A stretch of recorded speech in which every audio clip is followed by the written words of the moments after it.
Welcome to the Real News Network. I'm Greg Wilpert in Baltimore. The General Motors UAW strike has entered its fourth week now, and according to insider reports, there are still some major sticking points in the contract negotiations. Meanwhile, striking workers are feeling the hardships of a strike income that is only a fraction of what they normally make, $250 per week, compared to an average salary of $1,200 per week. The strike has shut down 30 GM factories across the United States, as well as Canada and Mexico, where parts shortages have led to shutdowns. According to some estimates, 150,000 workers are idle, including part-timers, temporary workers, and full-time employees. This week, for the first time, union and company negotiators were up almost all night, Wednesday to Thursday, to hammer out the last sticking points, which involve job security and the union's demand to reopen factories in the United States. Joining me now to discuss the state of the GM strike and what it means for workers is Sean Crawford. He's a fourth-generation union member and auto worker who works at the Flint truck assembly. Thanks for joining us today, Sean. Thank you for having me.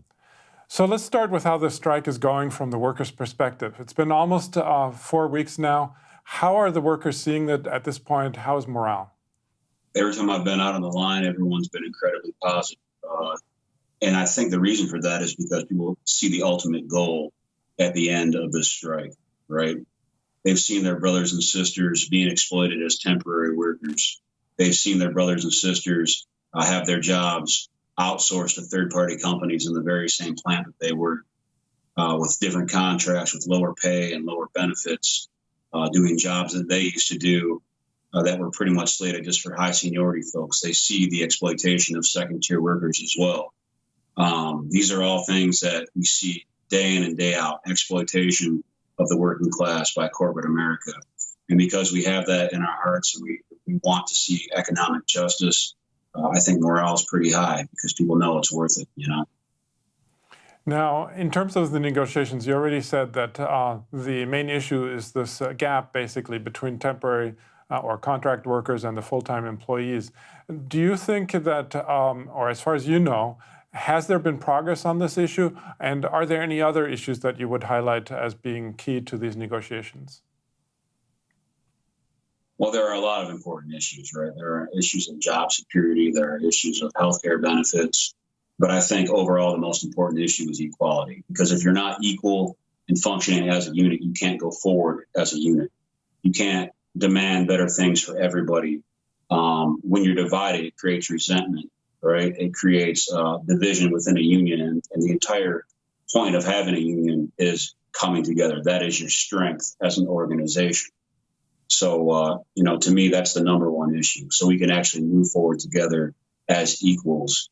And I think also that will have another side effect as well, because it will, obviously a lot of folks know about what's happened in the South. We haven't been able to organize a lot of the plants down South. And I think if they see us doing what's right, and making second-tier and temporary workers whole, it will be much more appealing to join the UAW. We'll probably have a lot more success in our organizing efforts. Now, unionization in the United States is actually at an all-time low. Compared to the early 1980s, it was around 20% of the workforce, and now it's about half that at 10%. How do you see this strike impacting the state of unions and of organizing in the United States at the moment? Well, you just have to look at history. I mean, say, for example, if you go back to the 36, 37 Flint sit-down strike, after we won union recognition here in Flint, it set off a wave of sit-down strikes across the country and even across the world. And it was a momentous event. People want to see wins for other working people, and it could be extremely inspirational for other members of the working class, not just in the auto industry, but in any industry. It doesn't matter if you're a teacher or a professor or a nurse or, a fast food worker. Everyone who trades their time for money, everyone who's a working class person deserves a union. And I think a big success could really inspire a lot of people to join and fight for their own rights as working people. Now, of course, the business media and the business-friendly analysts are blaming unions and General Motors. They're blaming unions for General Motors' economic difficulties, saying that the unions are making GM cars too expensive. For example, they're pointing out that the strike is costing GM $450 million per week. We actually have a clip here from Fox News that talks about this. There's been 10,000 people laid off at U.S. parts suppliers as a result of the strike. And now there's word that the 2020 Corvette Stingray could also be delayed as a result. Are the unions, in effect, kind of killing the goose here? Are their demands making it impossible and hurting the company that they supposedly want to help? They're killing the goose here? Well, I agree with you, because their number one selling vehicles, the trucks, the Silverados and the Sierras, and they've got a truck sale going on right now. So within 2 weeks, they're going to be hurting the golden goose. There's big issues on the table, which is why the strike's now, headed through a complete month, why the expense to the workers, the expense to suppliers, the expense to the company is adding up. And I'm actually quite concerned if we go into a fifth week. So, Sean, what's your response to these types of arguments that we hear in the business media? Well, first things first, I noticed that they mentioned the part suppliers, right? The idea that, people are going to be getting laid off in other industries and from other companies as a result of the strike. Well, that's just another aspect of the divide and conquer strategy. You don't need to pit one group of workers against another. Those folks and these part suppliers, they should be walking out with us. We need to expand the strike. We need to expand worker power.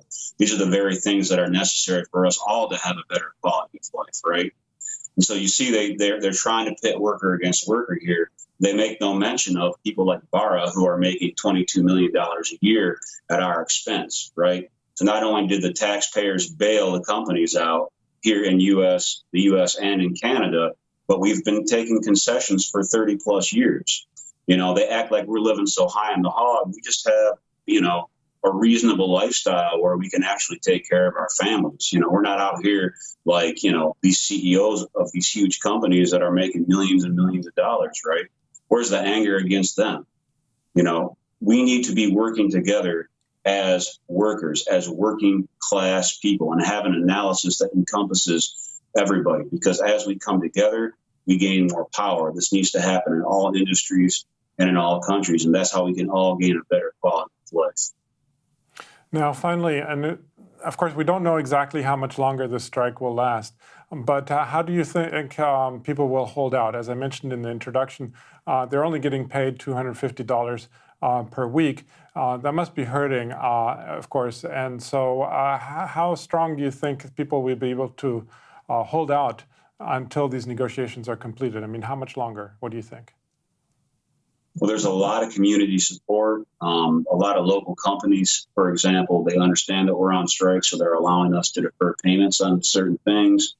We've been getting a lot of donations from the food banks of southeastern Michigan here in this local area, and we've just been getting a ton of community support. Personally, I've been saving up for a strike since the beginning of the year. So my family and I were well prepared because we know the benefits and wages that we won didn't come without a fight, right? And with that understanding, I think a lot of people have been preparing for this. And I think we'll be able to hold out as long as it takes. Okay. Well, we're going to leave it there for now, but we'll continue to follow the strike, of course. I was speaking to Sean Crawford, UAW member and auto worker at the Flint Trunk Assembly Plant. Thanks again, Sean, for having joined us today. Thank you. And thank you for joining the Real News Network.